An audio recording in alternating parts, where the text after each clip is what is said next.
Thanks for tuning in to another Farbank Fly Fishing School episode. This episode continues our exploration of the wonderful addictive world that is Trout Spey. In the last episode, we looked at Trout Spey gear, explained some of the basics of stance and grip, and had a quick dive into the key casts that a Trout Spey angler should know. In this episode, we take the Trout Spey outfits out on the water and discuss some of the most effective rigs for this style of fishing, as well as show the core fishing techniques and tactics that you should know that can be best used on the local river with these lightsabers of the Spey world.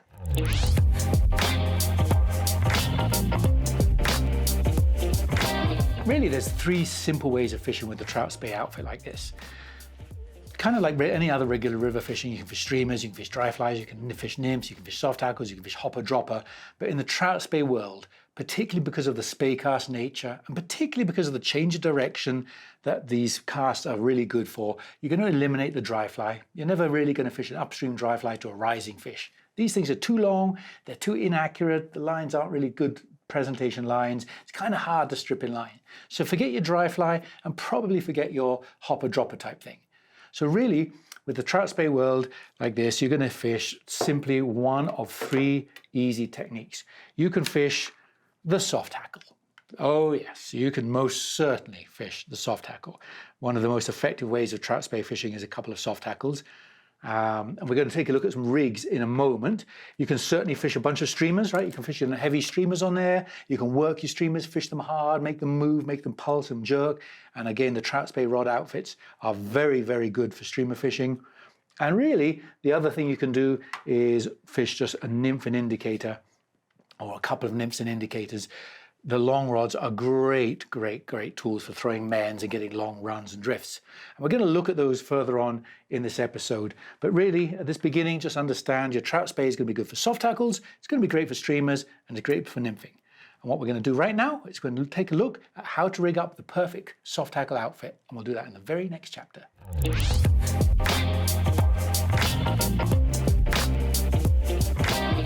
When you're fishing soft hackles, the soft hackles tend to be small, lighter weight flies, not a lot of weight. So when you start with your outfit, if you really want to enjoy soft hackles, the first thing you're going to start with is your rod. For me, soft hackle rods are a 1-weight Trout Spey or a 2-weight Trout Spey, probably nothing bigger. That equates to a 4-weight or a 5-weight single-handed rod. Remember the rule of 3 in the last episode? So that's how you equate that. So I like a 1-weight or 2-weight rod. That's my soft hackle rig. On the front end of that, I want to make sure I have a Scandi type line that balances it. So this is a 2-weight, perfect for a 2-weight Trout Spey outfit. And this is, if you remember in the last episode, we talked about the difference between a baseball and a table tennis ball. And if you didn't see that, do check out that episode because that's really important to understand the gear differences. This one is the table tennis ball. We're fishing lightweight flies, so you just want a lightweight line. So I'm going to rig up a Scandi type line on my 2-weight rod. And then on the front end of that, you do need some kind of tip. You could put a leader on, absolutely. But generally speaking, I think these things perform better with a leader. And these are sinking leaders we make at Rio called Versa leaders. My best fish catching one of all is this intermediate. This is my go-to. If I'm getting to a river, I'm always going to loop on an intermediate Versa leader to the front of that Scandi. If the sun is bright or the current is strong or I feel like I need to get down, I won't put the intermediate on, I'll put a fast sinking one on and get more depth with that. So your Versa leader is the next thing that goes onto your line. And then, like any other form of fishing, you've got to have a leader and your flies. So for me, I'm going to put on a choice of 2 types of leaders. They're both 7.5 foot. You want to keep your leaders fairly short. This is what we call the base leader. This is going to attach the Versa leader. The 3X one, that's what I use when I fish big soft hackles, or maybe there's beads or a bit of weight on them. I want a little bit stiffer, stronger leader to turn that over. But generally speaking, with kind of small soft hackles, a little bit more presentation oriented, my base leader is going to be a 4X.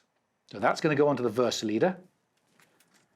On the front end of those 7.5 foot leaders, you do want to put on a small tippet ring.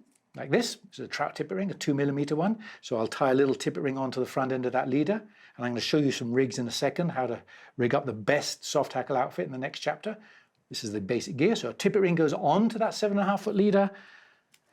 And then from that, We want some tippet material. You either want the 4X or 5X, and a lot of that depends on fish size and fly size.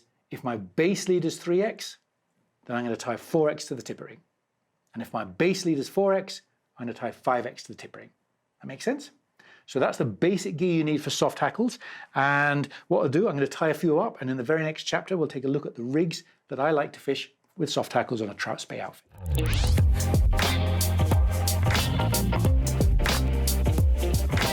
So the soft hackle rigs I use are really based on the fly size. As you can see, I've got some fairly large soft hackles up here. I've got some medium ones down here, but they actually have a tungsten bead, so they're pretty heavy. And you can see some really beady, heavy things up here. These are really heavy soft hackles. So with those soft hackles, my basic rig is going to have that 3X base leader to the tippet ring and 4X tippet off that. When you get down to these lovely little seductive monkeys here and these lovely little sow bugs down here, those are smaller flies. They don't have so much weight. They don't need such a stiff leader. So with the smaller soft hackles, that's when I have my 4X base leader, tippet ring, 5X tippet. Make sense? So that's a kind of good way of setting up. And how you rig that up, remember you've got your Scandi head on, you've got your Versa leader on, and then on the Versa leader you're putting your regular 7.5 foot leader, your base leader. And here's one I've rigged up to show you. This is the 7.5 foot 4X leader. And then hanging down from the tippet ring, I like about 8 to 10 inches of an arm. And that's my little sowbug soft hackle on there. That's really good for a dropper. And then I like about 4 foot between that tippet ring and my point fly. I'm going to bring those close together so you can see, but about 4 foot. And if you're doing 2 flies, do make sure your heavier fly or your bigger fly is on the point. That helps the casting, and your smaller fly is hanging off the dropper. As I said, about 4 or 5 feet on that.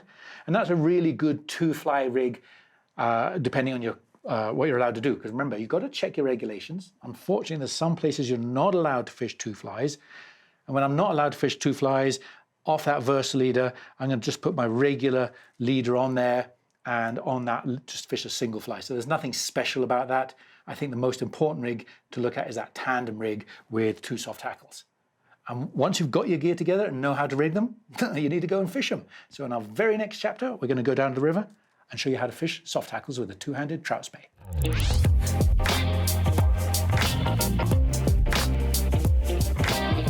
So we're on the river. This is the Lower Madison in Montana, a beautiful river, lots of braids. This is a classic water for swinging soft hackles. The kind of water you want to look for is something like this. You've got this lovely, even poppledy, slight wavy water. The depth of water you're looking for is kind of 1 to 3 feet in depth, and that's a really ideal one. And kind of the speed, about walking speed, is ideal. What I've rigged up here is a searching outfit. And the searching outfit is I have a large fly called a Carey Special on the front end and a small little soft hackle, a sowbug soft hackle on the dropper, as we talked about in the studio on the rigs. And those things are good because they're search. You're covering a big fly and a little fly. And when you don't really know the fish are eating, that's a great rig to set up. The rig I've got here is a little 2-weight, just a beautiful little wand. I've got the little integrated Scandi we talked on. And because the water we're going to fish here is about that 1 to 3 foot depth, I've got an intermediate Versa leader on. So that's a really good setup for that kind of water. If the water's a bit deeper, say 3 to 6 feet, then all that's going to change and I'm searching is I'm going to put on a faster sinking Versa leader and keep the same searching patterns. And talking about patterns, while 2-handed rods aren't really dry fly tools because they're not very accurate and the presentation isn't good, one of the nicest things you can do fishing soft hackles is swing 2 small soft hackles through rising fish. The rising fish love grabbing them. So if you have rising fish and you feel stinted because you've got a 2-handed rod and you can't really fish a dry fly, try swinging soft hackles through them and you'll find out how many fish you can catch swinging soft hackles through rising fish. Now, when you choose your pool and you selected the depth and you selected the right outfit for it, first thing you want to do is start at the very top of the pool. You're going to work your way down the pool. So you kind of look at where the run starts and start at the top of the run and start with a short line, fairly close in. Just literally unhook the flies and make a swing with that short length of line. Then pull off a little bit more line, lengthen that, and pull off a bit more line, and pull off a bit more line, and keep pulling off line until you get to the whole of the head outside. And then start to shoot some line to get the coverage of the pool as you would. And then when you've got your comfortable range for the size of the pool, and you've got all that line length out there, then you really want to make sure you take 1 or 2 steps down after every cast. And you just work your way right down the pool doing that until you get to the tail out in the next pool, and then you decide whether to go somewhere else or change flies and go back through it again. Now, in terms of fishing, well, we covered soft tackles in a detailed episode. So if you really want to fish soft tackles and know how to go through all the information of soft tackles, check back on our previous episode, How to Fish Soft Tackles. That's going to have a lot more information about fishing the mat, the mend, the angle you fish, the tension you keep in the line. I'm not going to go into that here.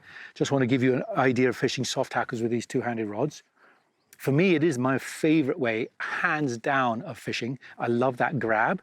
And when you do get that grab, well, generally you're going to feel it. You're going to have a fairly tight line because the current is swinging it. You're going to have the fish are looking at upstream, and they come up, they swim up towards, they grab your fly, and then they turn and go downstream. So generally, you'll feel a little tug. And that's kind of what you're waiting for. You're waiting for a little tug on the end of the line. Some people, some people like to kind of drop and pause a little bit and wait for the fish to turn and grab it. I'm more of a hook setter. So if I feel a grab on the end of the line, I'm going to set the hook. And as we talked about in the previous episode when we talked about the casts, just look at the wind direction before you start and utilize the right cast according to the wind direction. And really that's it. Soft tackles are pretty easy. As I said, probably the easiest way of fishing. You get a good swing, you work your way down the pool, you cover up searching patterns, or if you have rising fish, just put on 2 small imitations of whatever's hatching, fish through those rising fish, and then you've dialed in fishing soft tackles on a Trout Spey outfit. And once you've got soft tackles dialed, well, then you need to look at some streamers. And we'll take a look at that in the very next chapter.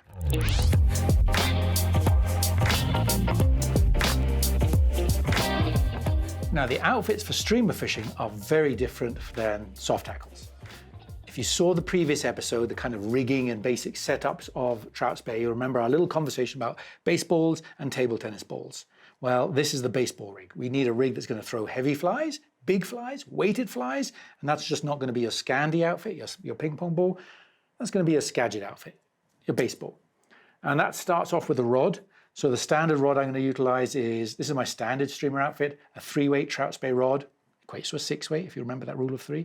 Skagit line on the end here, that's my baseball, that's going to throw those heavy streamers. But when I'm fishing really big streamers, I'm going to actually up this to a 4-weight and a 4-weight Skagit. So 3s and 4s are your good streamer size outfits.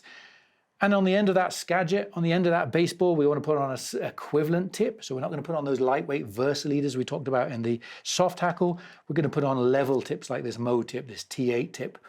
It's a level sinking tip. It's our baseball tip. It's got the power. It's going to cast big flies. Your Versa leaders will fail miserably with a heavier big fly. So on the front of your Skagit, you want to make sure you rig up your Mo tip. And then keeping that same theme of weight and mass and short baseball power, we're going to rig up some leaders.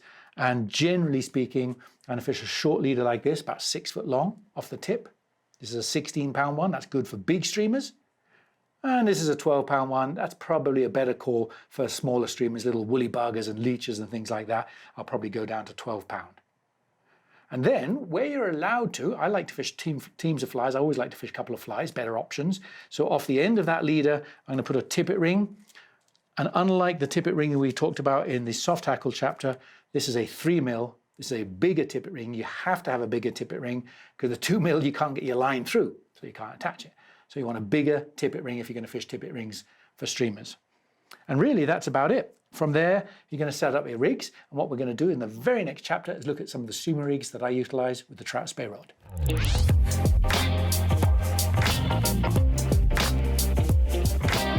As with the soft tackles, the streamer rigs I use are really based on the fly size that I'm fishing. I've got a selection of streamers here. These are a bigger selection of streamers. I've got some really heavy conehead dolly llamas. I've got some big, heavy weighted dumbbell eye things in here. And with big streamers like that, you've got to have your big baseball. That's going to be a completely different rig to smaller woolly bugger, leeches, kind of streamer rigs like that. So the 2 rigs that I generally want to use and kind of would recommend setting up, talked about the leaders in the previous chapter and the tippet rings. This is my big nasty 6-foot leader. And as you can see, I've tied on a 3mm tippet ring here.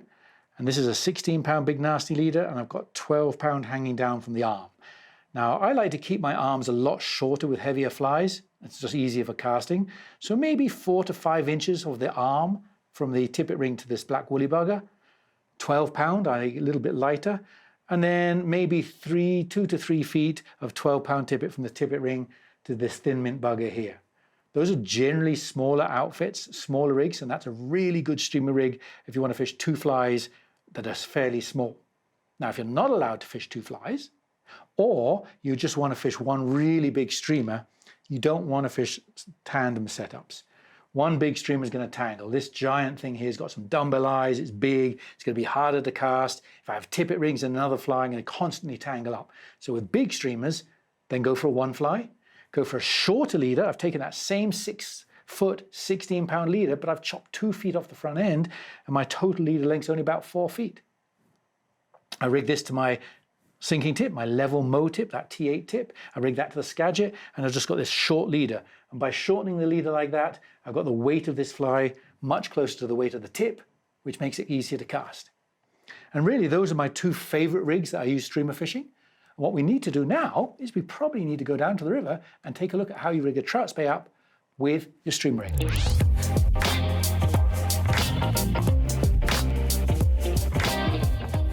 All right, we're back on the Lower Madison, set up on this beautiful streamer run. Going to show you how to fish the streamers. The rig I've got here, just to run through what I've chosen for this run, is a 4-weight trout spey, a little stiffer than that soft tackle one. I've got a Skagit line on, not a Scandi, integrated again because we're going to do a lot of stripping. That Skagit line's got much more power, so we'll throw a bigger streamer. I've got a mow tip on. We talked about mow tips, and those are level tips that are great for streamers. They're more powerful than tapered tips. And this is what's called a 5 and 5. What it means is there's 5 foot of sinking and there's 5 foot of floating. And I've chosen that because the pool I'm going to fish here is a medium pace. It looks about 3 to 5 foot, so it's not really deep. In deeper pools or faster pools, that sink tip might be a bit longer. It might be a 7.5 foot sinking or even a 10 foot sinking, just because the current is faster or the water is deeper. And then on the end of that, I've got a short stiff leader, nice stiff leader to turn over that. I've got a big streamer on with some dumbbell eyes, nice little olive and white. I'm sure that's going to catch a fish. But there I've changed things up a little bit. You can mix your menu here, little surf and turf type thing. And on the end of that streamer, I put a little soft tackle. And the reason I've set up a soft tackle for this pool is they're fish rising. So the fish are feeding. So I've got to fish my streamer, and I'm going to fish a soft tackle. I might get some of those eaters on the soft tackle, and I might get some of those bigger fish a little deeper down on the streamer. So that's a really good rig you can set it up with. Now, streamer fishing really isn't much different from the soft tackle in terms of the approach. The kind of water you fish is maybe a little different. As I said, you want that slightly deeper water. Ideally, you want to find current seams where the current speeds change. That's an excellent area to concentrate, stripping your streamer through those seams. Find a little bit of structure, big rocks underwater, points of land jutting out, root wads, anything that just changes the flow of the water are great areas for fish to hide around and a great areas to concentrate fishing your streamers on. A little bit deeper water for sure than soft tackle. So we're looking at that 3 to 5 to 6 foot of water depth is a much better one. And a kind of, again, a medium pace. In slow water, you might have to strip a little faster, but a medium pace, kind of like that soft tackle speed we talked about, is good for swinging your streamers. And then again, just like we talked about in the soft tackle, when you've chosen that pool you're going to fish, you generally want to find the starting point, the upstream end of where you're likely to catch fish. Sneakily get into position and start short. Unhook your fly, swing it round. If you don't get a grab, lengthen by 3 feet. Lengthen by 3 feet until you get to your head out, and then strip some line off and start to boom again until you've got enough line to cover the pool and start working your way down the water, as we did with the soft tackle. And I would suggest you concentrate your time on fishing percentage water. Percentage water is really the water where you're going to find the most fish. If you're fishing a streamer and a sink tip and a big streamer, don't fish it in skinny water. You're not likely to get a big brown in there or a big streamer eating fish in there. Don't fish it in really slow flats unless you can strip it really fast and move it. So fish your percentage water. And when you're fishing streamers, you're going to know when you get a take because the line is going to lock up. A lot of people fish streamers because they love that eat. And so when you're stripping the streamer or swinging the streamer, you get this big bang on the end of the line. And that, the tug is the drug, is a great thing to think about. Wait till you feel and then set the hook. And I'm not going to go into real depth about how to fish streamers. We did that in another episode. If you want to really delve into all the techniques of fishing streamers, check back at our previous episode, How to Fish Streamers. You get a lot more information in that than you will here. But that is with a one-handed rod. And with the two-handed rod, there's not a lot of difference, but I want to run through a couple of really key techniques. One, just like the soft tackle, cast your line out, swing it around. In slow water, cast a little bit squarer. In fast water, cast a little bit finer. Maybe put a mend in, maybe don't. The second thing you should do is move the fly, strip the fly. Especially if a streamer's got a leaded head like this, the lead head drops. So every time you pull the fly, it pulls up. And if you pause for slightly, it'll drop down again. So you get this lovely jinxing action in the water. So stripping a streamer can be very, very effective in the water. And when you're stripping a streamer, don't be plain Jane or boring Bill and just have this monotonous strip all the way in. It's ineffective. You will not catch a lot of fish doing that. Your best way of fishing streamers is throw the line out, do a nice little mend, a little bit of slack in the line lets the sink tip in that streamer sink, and then as it swings around, strip it in, but change your strip up. Sometimes do short strips, sometimes do long strips, sometimes quick strips, sometimes slow strips, and a lot of the time, pause. The pause is wonderful because when you strip, that weighted fly pulls up, and when you pause, weighted fly drops down. So pause gives so much life to a streamer. So thoroughly recommend it. It's great with a two-handed rod as long as the rod is powerful enough to throw those bigger streamers, as long as the line's powerful enough to throw those bigger streamers and the tip is powerful enough. It's a pretty easy technique. Just get in the pool, fish the percentage water, work your streamer, don't be plain Jane, keep it changing it up, and you'll have a lot of success fishing streamers with a Trout Spey rod. And once you've got the hang of fishing streamers and you fish soft tackles and maybe you're not catching fish, well, there's one other really good technique of fishing with a two-handed Trout Spey, and that is nymphing. We're going to take a look at that in the very next chapter.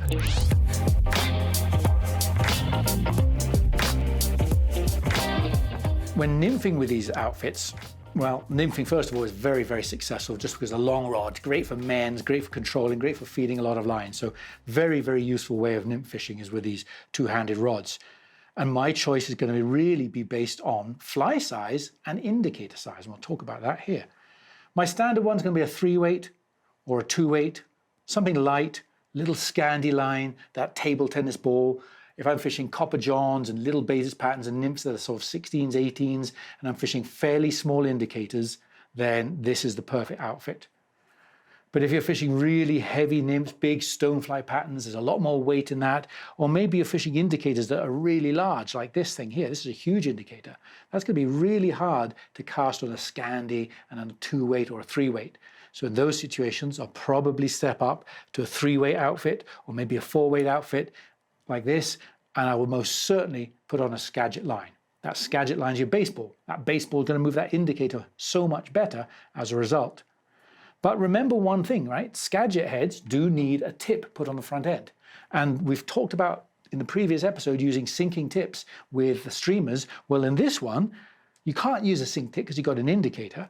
So the tip you put on your Skagit line for big indicators should be something like this. This is still the Mo tip, but it's a floating Mo tip. That means your indicator stays up on the water. So if you're going to fish big indicators or really big stonefly patterns, big heavy nymphs, go to your Skagit, 3 or 4 weight, put on a floating Mo tip. But generally speaking, I think for most people who nymph, you're going to fish the smaller nymph patterns, and those smaller nymph patterns don't need those heavy lines. You can get your Scandi, and then on the Scandi, you're just going to rig your regular leader, 9-foot 4X, for example, something like that, straight off the Scandi. I love tippet ring, so I'm going to put a tippet ring on here, and then whatever my overhang is between the indicator and the tippet ring, well, that's going to be based on the water height, as we'll see in the next chapter. But my basic rig is going to be a 9-foot 4X leader, a little bit of a tippet ring, and then some tippet that goes on the front end of that. And that's kind of ideal for those smaller nymphs. And how you put that together? Well, we're going to take a look at that in the very next chapter.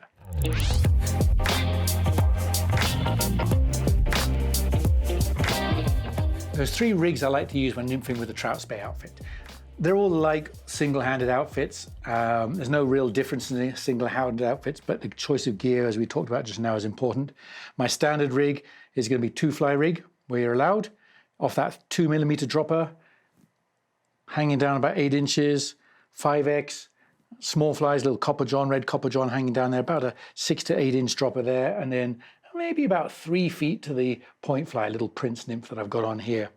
But that gap does depend on the water depth, so in deeper water I'll probably put those two flies further apart, or maybe keep the flies further up close together, but move my indicator further up.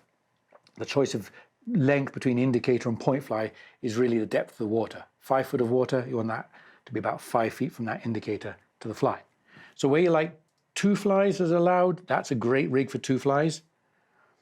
As we talked about in that previous chapter, sometimes you're going to fish big nymphs. This is a big stonefly pattern here. It's got a bead on, it's got lead underneath, it's going to be heavy to cast. A, because it's heavy to cast, and B, because a heavy fly requires a much bigger indicator to hold it up. So I'm going to fish an indicator this size on that heavy nymph. And all of that means that that rig, as we talked about in that previous chapter, is going to be a Skagit outfit and you're floating mow tips. And really one other one where you're only allowed to fish a single fly and you need to get down and you like to fish small flies because the fish are feeding on tiny little betas or midge patterns. Another rig that's really useful to have is going to be the single fly rig, but about a foot from that single fly, you can see I've crimped on a small split shot. That split shot will take the fly down quite nicely to the depth of the fish.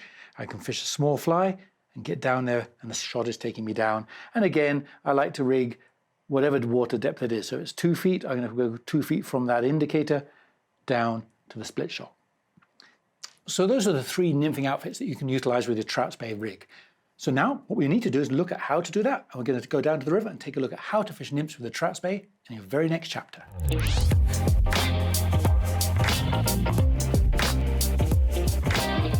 Here we are, back on the lower Madison again.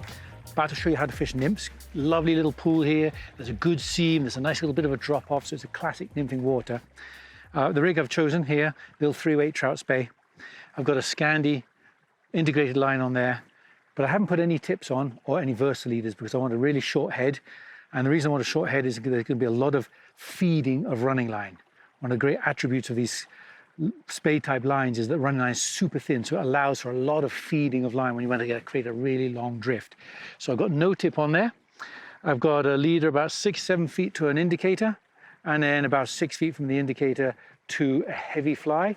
That's because the water looks to be about 4 to 6 feet in deep. And then just behind the heavy fly, I've got a little zebra midge that is maybe a foot behind it. So that's my rig.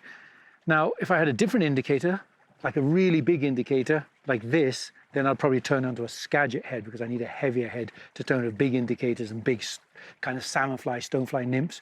Flies that size need a big indicator. Big indicators need a heavier line. So with heavy flies and indicators, go to your Skagit, but generally speaking, just put on a Scandi, no tip on there, just a regular 7.5 foot 2X or 3X leader to the first fly. That's the gear. In terms of what you're looking for, well, you're looking for some just classic water. You're looking for drop-offs. Always drop-offs are very good to run nymphs down. You're looking for inside seams, current changes, or slow water in the inside behind a protected boulder or something like that. So you're looking for just good fish catching water where fish will hold. You don't want too fast a water because it's just so complicated to get heavy enough flies to go down in really, really fast water. And generally you don't want slow, glassy water. You want water with changes of current speed. You want changes with water with bubble lines are really good because the bubble lines focus the current and that focuses the food, which is where the fish tend to lie. So all those are good areas to fish and what you're looking for when you're fishing nymphing, whether a two-handed rod or a one-handed rod. We're talking in this episode about the two-handed rod, the Trout Spey, and as I said, this is my 3-weight. This is a 11-foot 3-weight. One huge undervalued advantage with the Trout Spey rods is physically the length of the rods. They are such long levers, they can hold off a huge amount of line off the water. And that is really good when you're fishing across different currents and you want to control the drift of your fly down a particular seam, but there's an awkward current between you and that seam. Well, these long rods can hold up so much more line and allow you to control the fly better. So long two-handed Trout Spey rods really do give you a big advantage when you're nymph fishing, especially when you're fishing and you want to create very long drifts. Now, when you're fishing nymphs, the eats are fairly obvious. You're going to watch an indicator and you're going to watch it floating down. And really what you're trying to do is create very long drifts. So your casts are going to be generally upstream. You might throw a little mend in there, and watch your indicator, it goes down. And as I said just now, this thin running line is so easy to feed and shoot slack. You can create very long, like 40, 50, 60, 70-foot drifts by feeding that. And really the only detriment is when this thing becomes too far away for you to see. So you can get very long drifts with this setup. As I said, very good setup for catching the fish and for nymphing seams. And really, when you fish nymphs, as I said, all you want to do is study the water. Unlike the streamer and the soft hackle where you're going to start at the top and fish your way right through to the bottom, you're going to cherry pick. You're going to fish the percentage water. You're going to find the bubble lines and you'll fish those bubble lines 6 or 8 or 10 casts. Maybe change nymph, but stay in that bubble line rather than move. Or you might find a seam or a drop off and you nymph that 6 or 8 times. Maybe change your fly. And if you don't get any fish, then go to a different spot. So it's a slightly different technique. And again, we're not going to go into all the variations and the various ways of fishing nymphs. If you want to see that, go back to our previous chapter on how to fish nymphs. Again, it's a one-handed chapter, but all the information is relevant. Just want to show you how to do it with the two-handed rods, utilizing this super thin running line and this extra long rod. And really, that's it. So your Trout Spey stuff is a great game. You can fish your soft tackles and swing. You can fish swing and strip streamers, and you can certainly get some very long drifts with nymphs. And once you got the hang of it, you can call yourself a two-handed trout angler.